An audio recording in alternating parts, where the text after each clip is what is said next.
this afternoon, this morning out west, to find the where Nick was right pieces of this. I feel like it's just going to be a where Nick was wrong when it comes to this Super Bowl. You got any life rafts for me? Anything I can latch on to? I came here today prepared to offer you some emotional support. So what I can say is that at the very least, you lost to the greatest team sport athlete. And I haven't 100% decided yet, but I'm leaning that way. So at least there's that. There is some valor in losing to the greatest to ever do it, right? That doesn't help at all, Joy. No? You're right. You did come prepared. No, you should have come prepared, ready to help me. I called you yesterday. I know. And I told you, if the Chiefs lose, I was going to need your support, not only as a colleague, but as a friend. And when I knew, Joy, I might not be able to lean on you for that? I'm going to tell you the exact moment because you were on speakerphone, and I said, all right, Joy, I'll talk to you later. And you said, bye, Nick. And then you shouted, love you, Danielle, bye. I'm like, what the hell? She's saying love you to my wife. I just said goodbye. I got a very cursory bye, Nick, and then a shout to my wife. And I was like, I can't lean on Joy. I can't. Listen, at this point, if you're not firmly in the know that I love Danielle more than you, I'm sorry. I don't know what else I have to do. Okay. You shouldn't take that as a knock. Danielle, your wife, is a spectacular human being who I adore. You are friends, but you also dug yourself very firmly in this hole. And I will say, I have suffered at the hands of Tom Brady probably more than you over the past 20 years, being a Dolphins fan and having grown up in Pittsburgh. So I've suffered a lot, and I chose to make a good life decision after he won against the Atlanta Falcons in the most spectacular fashion we've ever seen in a Super Bowl. I decided I was no longer going to live a life of saying that Tom Brady wasn't the greatest to ever play that position, because he clearly is. And even though I picked the Chiefs to win yesterday, I made that pick with no conviction. So I'm not suffering the way that you are. Well, I can relate to it, obviously, because I've been through it, but I'm not suffering the way that you are, because I make better choices. Well, I am going to... okay, yeah, sure, you make better... You know what I did after the Falcons Super Bowl? I also called him the greatest ever, and I said it ends here. And how much better would all our lives be if he had just rode off into the sunset and retired right then and there? It would have been great. He'd had the 5 rings. It would have been fine. It had been over. But I will pay tribute to Tom Brady 2 minutes from now in a way that I don't think anyone quite has yet. But first, you mentioned, I dug myself deep. Let's just show the audience how deeply I dug myself. I posted yesterday my Super Bowl bets. Now, you can go through all these if you'd like. The moral of the story is this. There's 11 of them on there. That's 0 for 11, Joy. Do you know how hard it is to go 0 for 11? When you're budgeting out your gambling, you're like, all right, what's the worst case? 3 for 8, so that's like -5. 0 for 11 really puts you in a tough spot, including what I thought was the sharpest bet of the day. Look at that second to last one. Tommy Townsend over 38.5 yards for his shortest punt. The logic was the Chiefs aren't going to be punting inside the 40. They're going to be going for it or kicking field goals. So no problem. He's not going to have to do one of those corner kicks. No, he didn't have to do one of those. You know what he did do? Shank it right off his foot. Just dead shank right, then dead shank left. 2 of his first 3 punts went under 30. Forget under 38.5. They went under 30. It was maybe the worst bet ever made. Sammy Watkins, first touchdown. Sammy Watkins, I bet it later, over 38.5 yards. It's not on the screen. He had 1 catch for 13 yards. But somehow, Joy, that wasn't my worst tweet. You want to see my worst tweet? The worst? I'm going to show you the worst tweet. No, oh, yes, I did this see is the worst tweet. Yeah. Tweet.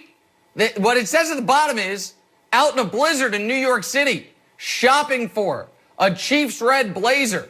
Do you know how many places I had to go to find a perfectly colored velvet Chiefs blazer in New York City? I'm sure many, because that's a very specific that? color, too. Like, Chiefs red is a very specific red.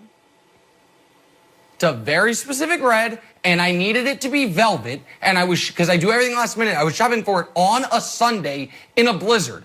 I found it. I had it tailored in store, ready to wear. That'll never be worn. I need to burn it. So that's where Nick was wrong. That plus all my Tom Brady takes. That's where Nick was wrong. So now, in order to, you're really enjoying this. This is not emotional support. I'm trying. This is nonverbal taunting. Here's what it is. You know what? I say this. Yeah. I know that America wants you to take your medicine, but I also understand that no one, no matter what they say, predicted that they were going to lose in the fashion in which they lost. So to that level, I dismiss any take that anyone has. You can say that you picked the Bucs, and that's great. Good for you. But you did not predict that Patrick Mahomes was not going to score a touchdown, that it was going to go down the way that it did. So that I don't want to hear. So that's what I'm saying. I don't think that you should hang your head so low. Your Tom Brady takes I never agreed with, and you have to take your medicine for that. But the Chiefs' loss was so dramatic in fashion that I don't think you should actually feel that bad about it, if that makes sense. Yeah. Well, I appreciate that. The problem is, while no one predicted the Chiefs to lose that way, the way that game went is exactly how I predicted, just 100% wrong.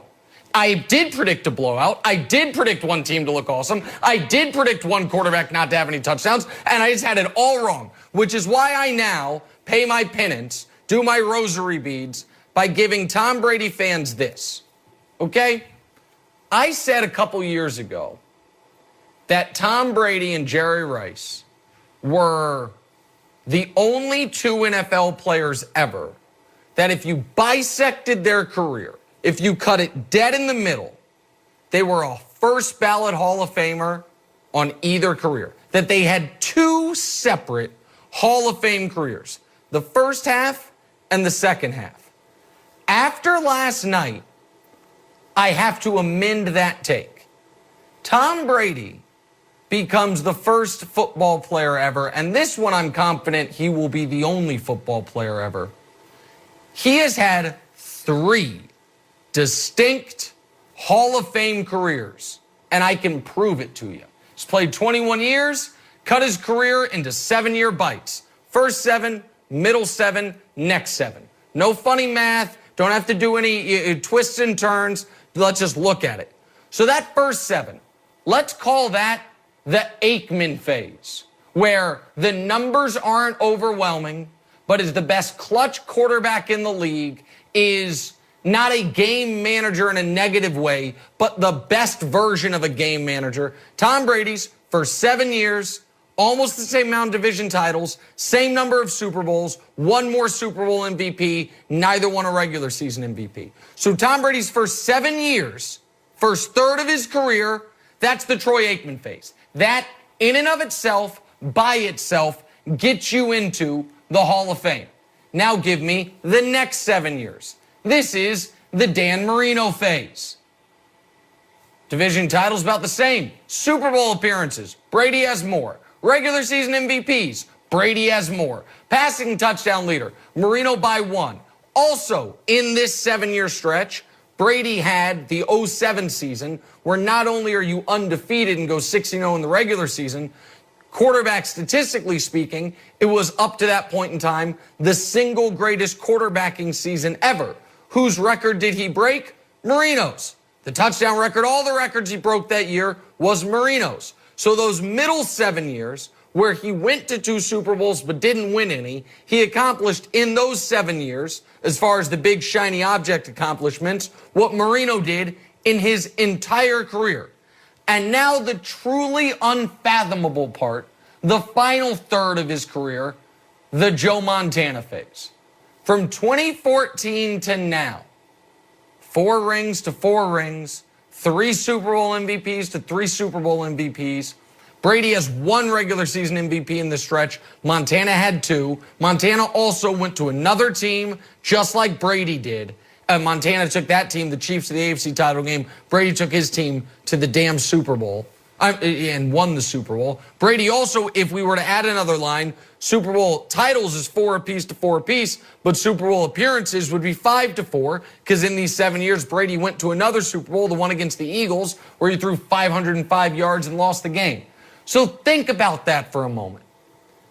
Tom Brady, first 7, middle 7, next 7. And if you saw me swallow hard, it's because I'm choking down the bile that I'm feeling just by having to say this. First 7, middle 7, next 7. Hall of Fame first ballot, Hall of Fame first ballot, Hall of Fame first ballot. The first 7 years, the Aikman phase. The middle 7 years, the Marino phase. The next 7 years, the Montana phase. That, my friends, we will never see again. It is not realistic, no matter how long the time horizon goes, that we will see another player in the first 7 years of his career win at the level Brady did. Now, Mahomes might, but it's all of that follows. Win at the level Brady did in the first 7. In the next 7, continue statistical and team excellence. Got to a couple Super Bowls, won a couple MVPs. They had a bye almost every single year. They were in the conference championship game 2 out of every 3 years. And then in the next 7, which means you got to play 21 years to even be in this conversation, you somehow do more winning in the final 7 than you did in your first 14 combined. And your first 14 combined, already we were talking about you as one of the 3 greatest quarterbacks ever. And you do it in a new system with a new team. That will never be done again. What Jerry Rice did, being able to have 20 years of sustained excellence where you could say he had 2 separate Hall of Fame careers, was unprecedented. Brady